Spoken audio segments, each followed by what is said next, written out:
अस्सलाम वालेकुम, मैं हूं इरफान समोर। दोस्तों, इमरान खान साहब और पाकिस्तान तहरीक इंसाफ पर कुदरत मेहरबान हो गई है। कुदरत ने इमरान खान के लिए तमाम दरवाजे खोल दिए हैं और खासकर इक़्तिदार का दरवाजा इमरान खान के लिए कुदरत ने खोल दिया है। गुज़श्ता 3-4 सालों का ये सुनहरी तरीन मौका कुदरत ने इमरान खान के सामने रख दिया है। अब इमरान खान की पार्टी उससे किस तरह फायदा उठाती है और फायदा उठाते हुए इमरान खान को जेल की काल कोठरी से निकालकर वजीर आजम की कुर्सी पर कैसे बिठाती है, इस हवाले से आपको डिटेल बताऊंगा। ये सारी चीजें शेयर करेंगे और साथ ही साथ आपको ये भी बताऊंगा कि इस सिस्टम ने नून लीग की इस हुकूमत के ताबूत में आखिरी कील ठोकने का बंदोबस्त कर लिया है। पूरी डिटेल एक एक चीज आपके साथ शेयर करूंगा, लेकिन उससे पहले नए आने वाले दोस्तों से गुजारिश है कि ये चैनल आपका अपना है। अगर अभी तक इसको सब्सक्राइब नहीं किया तो सब्सक्राइब जरूर कर लीजिए और बेल आइकन पर क्लिक कर दीजिए ताकि हर नई आने वाली वीडियो टाइमली आपको मौसूल हो जाए। दोस्तों, पाकिस्तान तहरीक इंसाफ ने बहुत ही ज्यादा समझदारी का मुजाहरा किया है ये लॉन्ग मार्च की लंबी तारीख रख के।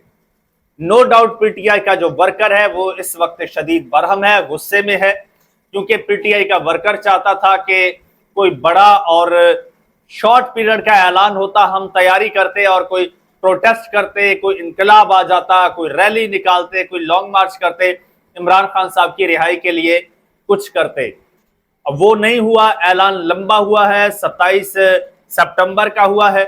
तहरीक इंसाफ का वर्कर जज्बाती है, गुस्से में है, लेकिन तहरीक इंसाफ की जो लीडरशिप है, लीडरशिप ने कमाल महारत का मुजाहरा किया है और लीडरशिप ने अपना बड़ा जबरदस्त ही पत्ता खेल दिया है। किस तरह जी? दोस्तों, सीन ये है कि नकवी साहब ने जो स्टेटमेंट दिया था, स्टेटमेंट के बाद वाजे हो गया जी हुकूमत और मुक्तदरा के दरमियान जो है वो दरार पड़ चुकी है। हुकूमत यानी नून लीग और पीपल्स पार्टी और मुक्तदरा के दरमियान दरार पड़ चुकी है। अब दरार को उधर उधर से पकड़कर तहरीक इंसाफ खींच रही है और उनको दो टुकड़े करने के लिए कोशिश है और दरमियान में अपनी जगह बना रही है। वो किस तरह से जी? अब जो नकवी साहब ने एक स्टेटमेंट दिया और फिर इसकी तस्दीक भी हो गई कि स्टेटमेंट के पीछे जो स्ट्रेटजी है वो मुल्क में 32 या 36 सूबे बनाने की स्ट्रेटजी है। इससे हटके कि वो जो डिसीजन है या वो ख्वाहिश है वो सही है या गलत है, वो सूबे बनाने का ये इरादा ये सही है या गलत है, उस बहस में पड़े बगैर सीन ये है कि ये दोनों जो पार्टियां हैं, नून लीग और पीपल्स पार्टी, ये जो सियासी खानदान है, नकवी साहब खुद ये समझते हैं कि ये खानदान जो है ये इस प्रोजेक्ट की राह में सबसे बड़ी रुकावट है, क्योंकि ये मौजूदा जो सिस्टम है जो 70 साल से चल रहा है, इसकी यही पार्टी सबसे बड़ी बेनिफिशियरी है, ये दो खानदान। और ये मुक्तदर हलकों की जानिब से ये आवाजें आई है कि ये तो उसके बेनिफिशियरी हैं, तो ये कभी नहीं चाहेंगे कि ये सिस्टम चेंज हो। और तहरीक इंसाफ और खासकर इमरान खान का वाज़े मौक़िफ़ है, इस पर वाज़े मौक़िफ़ है। आज इमरान खान की जो तकरीरें हैं वो आज वायरल हो रही हैं, जिसमें इमरान खान कह रहा है कि हर डिवीजन को सूबा बना देना चाहिए ताकि इख्तियारात निचली सतह पर आए, लोकल बॉडीज को स्ट्रेंथन करना चाहिए। इमरान खान का हमेशा से ये विजन रहा है और ये दोनों दूसरी पार्टियां इसके खिलाफ काम करती रही हैं।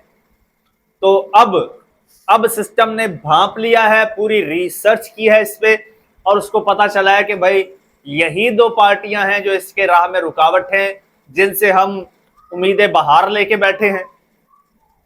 ये तो तबाही के दहाने पर लेकर जा रही हैं और इनसे किसी किस्म की कोई तवक्को नहीं है।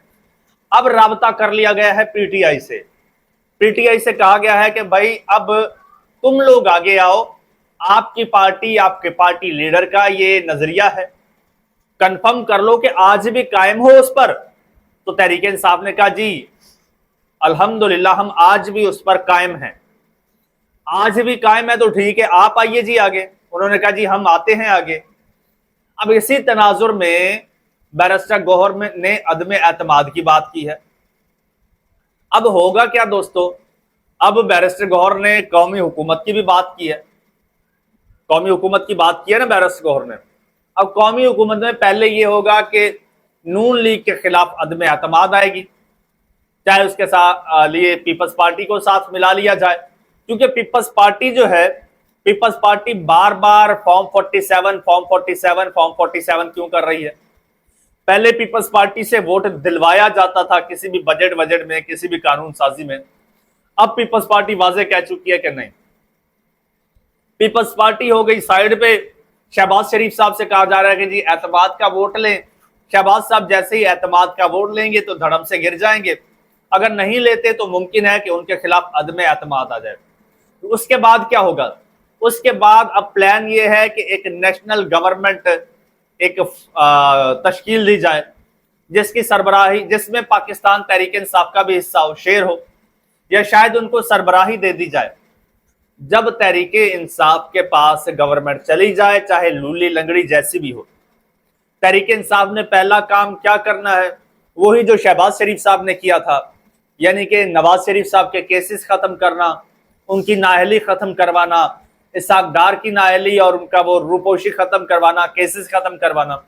तहरीक इंसाफ अपने लोगों के केसेस खत्म करवाएगी, केसेस खत्म करवा के इमरान खान साहब के, शाह महमूद कुरैशी के, बाकी जो लोग जेलों में हैं उनके केसेस खत्म करवाएगी, उन्हें ज़िमनी इलेक्शन और अपनी पार्टी का जो वो नामो निशान है, वो नामो नस्बो निशान वो वापस लेगी। वो वापस लेकर अपने लोगों को ज़िमनी इलेक्शन लड़वा कर असेंबली में ला सकती है पाकिस्तान तहरीक इंसाफ। और जब ये सारा कुछ हो गया, फिर तहरीक इंसाफ के पास नादिर मौका है, नादिर मौका है कि 2024 के मैंडेट की तहकीकात करवाएं। जब तहकीकात करवाए तो पाकिस्तान तहरीक इंसाफ के पास बहुत कुछ आ जाएगा, बहुत कुछ तहरीक इंसाफ के हिस्से में आ जाएगा। और पहल तो शर्त होगी कि इमरान खान साहब साइड पे बैठेंगे, वक्ती तौर पर साइड पर बैठ जाए, यही सियासत है। वक्ती बजाय इसके कि सारी उम्र के लिए जेल में या बाहर रहने के बजाय वक्ती तौर पर साइड पर हो जाएं, अपनी पार्टी को हुकूमत दें। पार्टी की हुकूमत होगी तो फिर इमरान खान को आप बाहर निकालें, आप बाहर निकालें, फिर देखिए इमरान खान के लिए आवाम कैसे निकलती है। फिर आपके अपनी चॉइस है कि आप इमरान खान साहब को इक्तदार की कुर्सी पर बिठा दें। वो इमरान खान नवाज शरीफ तो है नहीं कि जो दुबक के बैठ जाएगा। फिर आप इस तरह से इमरान खान को इक्तदार में ला सकते हैं, और ये मेरे ख्याल में गोल्डन अपॉर्चुनिटी है पाकिस्तान तहरीक इंसाफ के पास, इमरान खान साहब के पास। इमरान खान से भी ये मुशावरत कर लें, आपस में भी कर लें। और अब मुझे लगता है कि तहरीक इंसाफ इस पर कारबंद है। यही वजह है कि जलसे की और ये लॉन्ग मार्च की तारीख लंबी दी है। इस दौरान बहुत कुछ आपको तब्दील होता नजर आएगा, बड़ी तब्दीलियां नजर आएंगी और बड़े आपको बुर्ज उलटते नजर आएंगे। मजीद जो डेवलपमेंट होगी, जो भी अपडेट होगी, मैं आपके साथ शेयर करूंगा। चैनल को सब्सक्राइब कर लीजिए, बेल आइकन पर क्लिक कर दीजिए और मुझे इजाजत दीजिए। अल्लाह।